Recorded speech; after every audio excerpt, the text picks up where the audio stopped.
Assalamualaikum warahmatullahi wabarakatuh. Salam sejahtera bagi kita semua. Om Swastiastu, Namo Buddhaya, salam kebajikan. Perkenalkan, saya Amelia Putri Wulandari, asisten profesional dari admin Kumpul CASN Channel yang akan memandu teman-teman semua calon peserta ujian seleksi P3K tahun ini yang ingin berhasil mengikuti ujian nanti.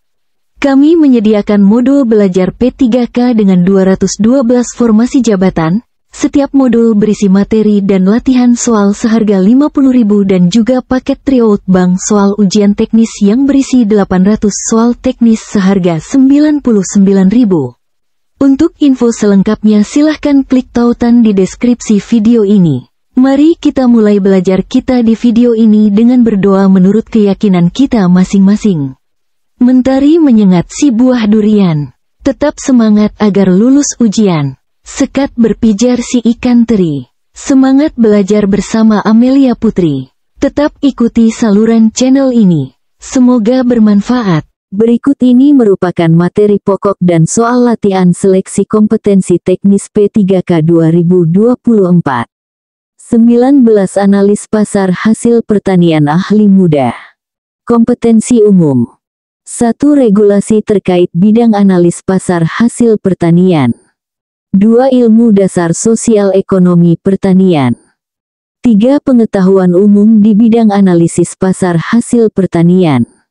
4. Pengembangan pasar hasil pertanian secara umum. Kompetensi khusus. 1. Pengenalan analisis pasar hasil pertanian. 2. Jenis-jenis bahan informasi pasar. 3. Jenis-jenis kebijakan pasar hasil pertanian. 4. Jenis-jenis kerjasama dalam bidang pemasaran hasil pertanian. 5. Pemanfaatan hasil analisis pasar hasil pertanian. 6. Pengenalan jenis pasar. 1. Undang-undang yang mengatur tentang stabilisasi harga dan pasokan barang kebutuhan pokok dan barang penting adalah: A. Undang-Undang Nomor 18 Tahun 2012 tentang Pangan. B. Undang-Undang Nomor 7 Tahun 2014 tentang Perdagangan. C. Undang-Undang Nomor 19 Tahun 2013 tentang Perlindungan dan Pemberdayaan Petani. D. Undang-Undang Nomor 20 Tahun 2008 tentang Usaha Mikro, Kecil, dan Menengah. E. Undang-Undang Nomor 11 Tahun 2020 tentang Cipta Kerja.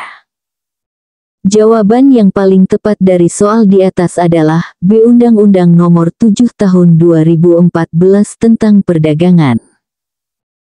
Pembahasan dari soal di atas, yaitu bahwa Undang-Undang Nomor 7 Tahun 2014 tentang Perdagangan mengatur tentang stabilisasi harga dan pasokan barang kebutuhan pokok dan barang penting.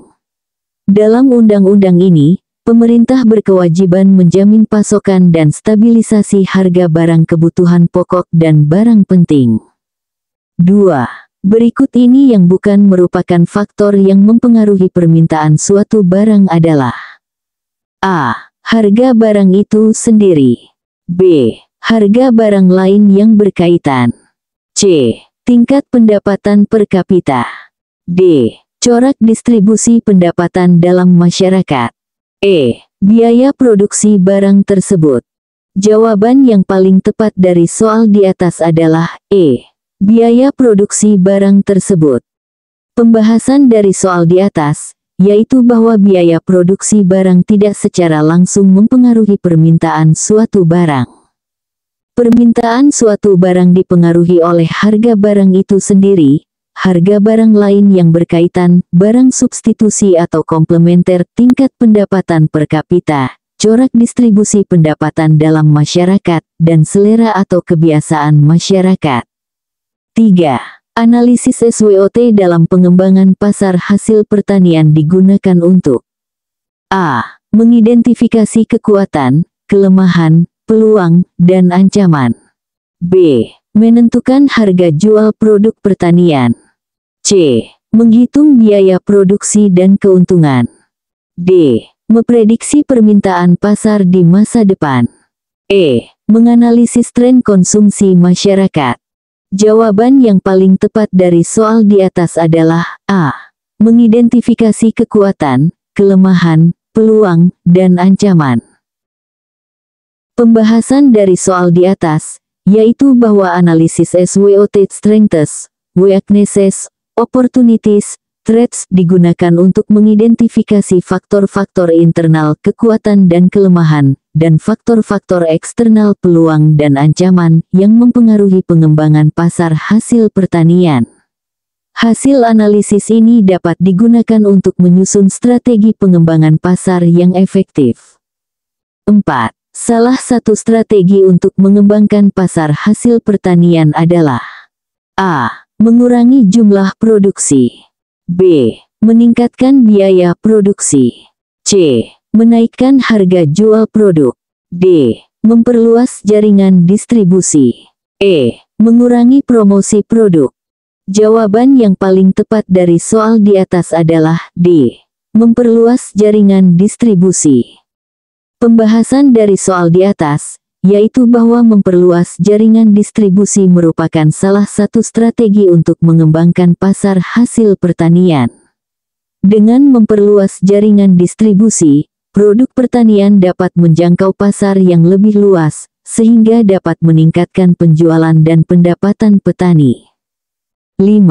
Berikut ini yang bukan termasuk jenis-jenis bahan informasi pasar adalah A. Harga komoditas. B. Jumlah produksi. C. Jumlah konsumsi. D. Jumlah ekspor dan impor. E. Jumlah tenaga kerja. Jawaban yang paling tepat dari soal di atas adalah E. Jumlah tenaga kerja. Pembahasan dari soal di atas, yaitu bahwa jumlah tenaga kerja tidak termasuk dalam jenis-jenis bahan informasi pasar. Bahan informasi pasar umumnya meliputi data mengenai harga komoditas, jumlah produksi, jumlah konsumsi, serta jumlah ekspor dan impor. 6. Kerjasama antar daerah dalam bidang pemasaran hasil pertanian bertujuan untuk A. Meningkatkan persaingan antar daerah. B. Mengurangi keuntungan petani. C. Memperluas akses pasar. D. Mengurangi jumlah produksi. E. Meningkatkan biaya distribusi. Jawaban yang paling tepat dari soal di atas adalah C. Memperluas akses pasar. Pembahasan dari soal di atas, yaitu bahwa kerjasama antar daerah dalam bidang pemasaran hasil pertanian bertujuan untuk memperluas akses pasar bagi produk-produk pertanian.